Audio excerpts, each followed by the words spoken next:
Hi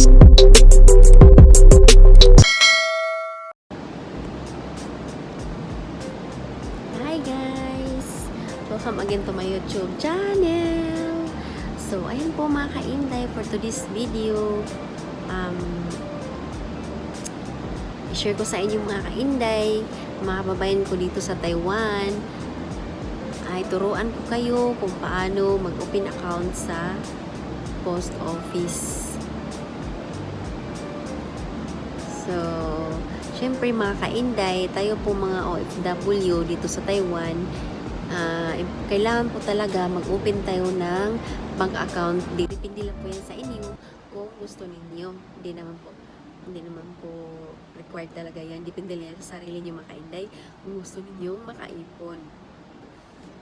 So, ayan po mga ka-Inday, before ako mag-start, gusto ko po magpasalamat sa mga nanood ng videos ko, sa nag-subscribe sa akin, sa mga nanood ng videos ko na hindi pa nakasubscribe. Please do subscribe mga ka-Inday. Ito po ay nakatulong sa pagro ng aking YouTube channel para makagawa po ako ng marami pang videos mga ka-Inday. So, ano pang hinintay nyo? Please subscribe. So, thank you so much guys sa pa-support sa aking YouTube channel. So, ngayon mag-start na po tayo. Una, iano ko po sa inyo, ituro ko po sa inyo kung ano ang mga requirements. So, syempre mga ka-Inday, ang requirements niyan is ang ERC card natin, yung Alien Registration Card. Kasi dito sa Taiwan mga ka-Inday, pag bago pa tayo, bagong dating, kailangan po, mayroon po tayong ERC. Issuehan po nila tayo ng Alien Registration Card. Yan po ay ERC card. Kailangan po yan mga ka-Inday para hindi tayo habulin sa mga pulis. So, yan po ang una, ERC card, passport, tsaka importante din mga ka-Inday yung stamp natin. Ang stamp po mga ka-Inday ay yung name po natin mga ka-Inday, yung pangalan natin. Kasi dito sa Taiwan guys, sa mga gustong pang mag-apply dito sa Taiwan, mayroon po kami ditong stamp guys na yung pangalan namin, yung pangalan ng mga ka-Inday para hindi na mag-signature pa sa ballpen. Ayan po, meron po yan dito sa Taiwan. Yung po ang ginagamit nila pang signature, para stamp na lang mga ka-Inday. So, ilan po gagawin ninyo. Pumunta kayo sa post office at dalhin nyo yung mga requirements na sinasabi ko. ERC card, passport, tsaka yung stamp guys. And then, pagdating nyo sa post office, syempre, kukuha kayo ng number ninyo at maghintay kayo kung kailan po ang number ninyo, ang turn ng number ninyo. Tapos, pagdating doon, syempre sabihin nyo na mag-open account kayo. Maintindihan na po kayo niyan guys. At doon, may fill upan po kayo. At ngayong itong mga bagong mga ka-Inday, nalaman ko po na bagong requirements is TIN number. Pero sabi nila guys, kung walang TIN number, okay lang din naman daw kung walang TIN number. So, ayan po guys. Tapos, pagdating doon, syempre, kung may 500 kayo or 200, okay na po yung maka-Inday. Deposito po yan guys. Pwede na kayo maka-open account. Yun lang 500 or 200, 300, 400, mga ganun guys. Pwede na po kayo mag-open account. Hindi po katulad din sa atin sa Pilipinas na sobrang mahal, sobrang laki po ang hinihingi ng deposit nila guys bago tayo maka-open ng bank account. No, 'di ba? Mahal. Hindi ko alam kung magkano na ngayon. Kasi matagal na 'yun, guys. So dito sa Taiwan guys, sa post office, 500 lang po mga ka-Inday or 200 ganon ang hingin nila. Tapos, pipiliin kayo kung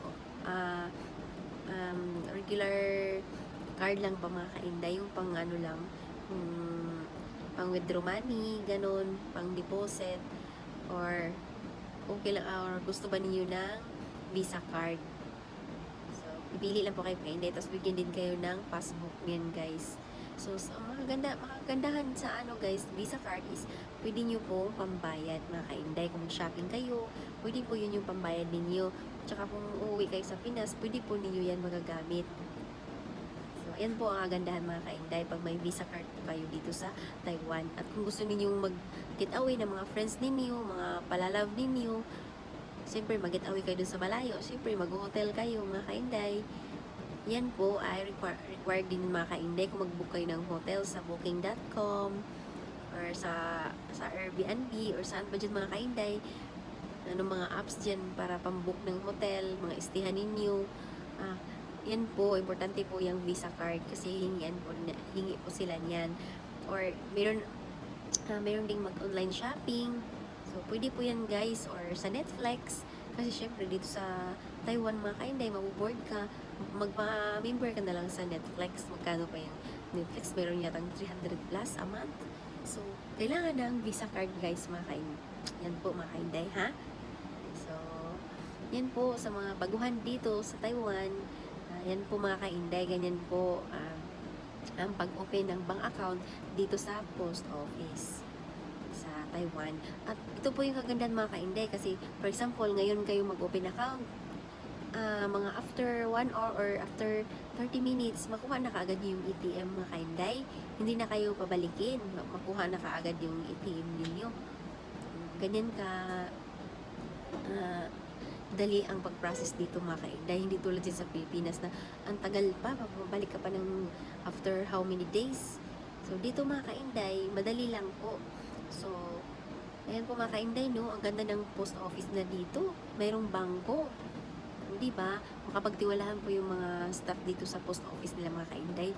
Malaki po ang post office dito. Hindi tulad sa Pilipinas na wala pong bangko ang post office.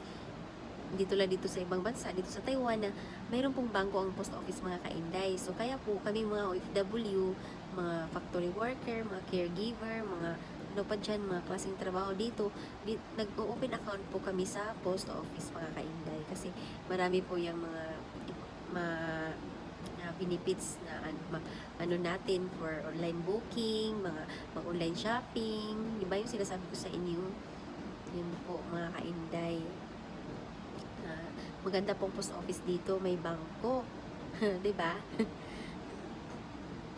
So, ayan lang po mga kainday, no, ang i-share ko sa inyo. Sana po may aral po kayong nakukuha sa aking video ngayon for today's video mga kainday.